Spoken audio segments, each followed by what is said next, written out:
And the biggest news of all, we hit 80 degrees. I know Ziggy. Yes, we hit 80, Ava. It's big news. That's it. There's the forecast. There it is. Gorgeous. 80 degrees. It's nice and warm outside. Go outside. I don't know what you're doing in here. Rainfall intensify into just narrow bands. That's caused by the atmospheric river, a low pressure system to the north, and high pressure to the south kind of squeezes and makes a freeway system really for showers. So let's go ahead and get this show on the road. You want to go ahead and take off for us, Michael? Now, whoo! Now, we are we're enjoying one of the fun events that kids can do here. Getting really warm there on Saturday, mid-90s down into the mid-80s, back for that championship round Sunday. Speaking of champions, I want to bring in Dan Hansen here. He is a world-class putter, short game extraordinaire. Don't want to walk in your line here, buddy, so let me come around. Let's go through your thought process. What are you reading on the screen? But the Pacific Northwest bomb cyclone we've been seeing, really, it just means the center of it here, the eye of this little storm, has lost 24 millibars of pressure in the last 24 hours. That is called bombogenesis. Really, that just means the storm has intensified rapidly. This cold front kind of overrunning some of that warm air. So surface temps, yeah, they're staying near 70 degrees, but all the atmosphere above it is very cold. We're seeing lots of increased lapse rates for that warm air at the surface rising up and leaving us with a little bit of instability in the blues up through eastern Washington. You know, yeah, be nice. And then he said he would. And I'm not holding flowers right now. So, yes, you're not holding flowers right now, but stay right here. Hang on, stay right here. If you give me that thing they used on the morning show. No, I'm not giving you that thing they used on the morning show, all right? I know your favorite flowers are dahlias. Hang on, they're wet.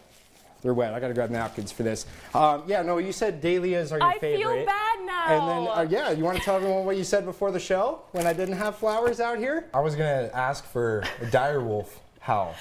Oh, you got one? Okay. Oh, it's pretty good. There you go. Yeah, that's a good I can see it. Come on, Ava. You got a dire wolf howl? There you go. There we go.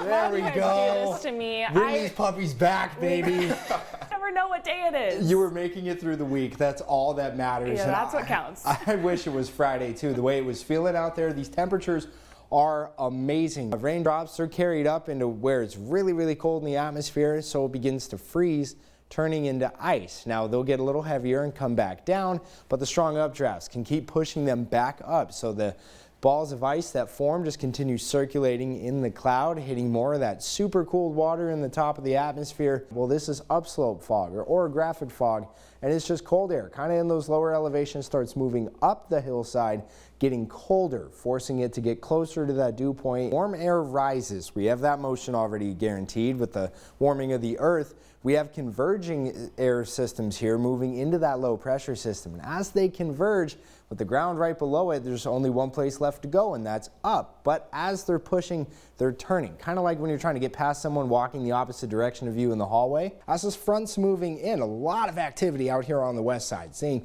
several thunderstorms that are pretty fast, pretty strong, and leading to some hail. A lot of lightning strikes. We have over 100 we've already seen in the last hour or so, and they're just south of Tacoma right now, starting to move further north. Tonight, we will see some thunder and lightning, better chances closer to Yakima and Ellensburg, Tri-Cities.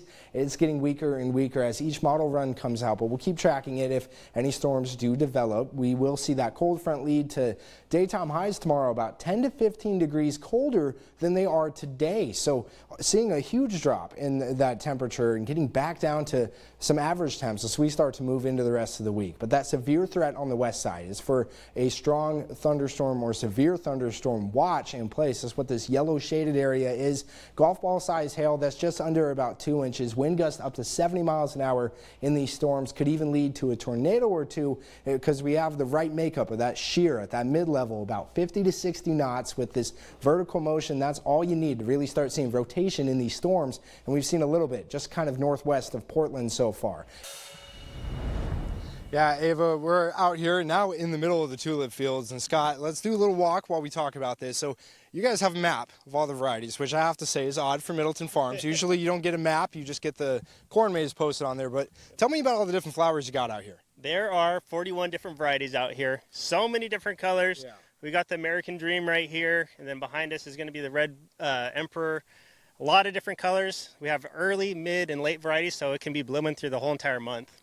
Okay, and yeah, if you pan out here, George, to show off some of these colors, you can see over there by the truck, not all these flowers have opened up, right? No, nope. They're just, it can be just a matter of 24 hours where they'll start showing some color and then fully blooming again. Awesome, Scott. Well, thank you so much. This is absolutely gorgeous, and it really is going to be a great weekend to come out here. Like he mentioned, not all of them are in bloom just yet, but they're doing this all month long. So you have a chance of coming out here to see all these gorgeous flowers. Now, that forecast doesn't quite look as beautiful as these fields, but I will tell you it is nice this weekend. So definitely a good time to come out here to Middleton Farms. Right now it's perfect, 64 degrees. We have clear sunny skies, a little breeze, but it just makes it feel that much better while we're out here. 62 in the Yakima Valley with lots of sunshine as well. It's a gorgeous night for everybody out here for Friday.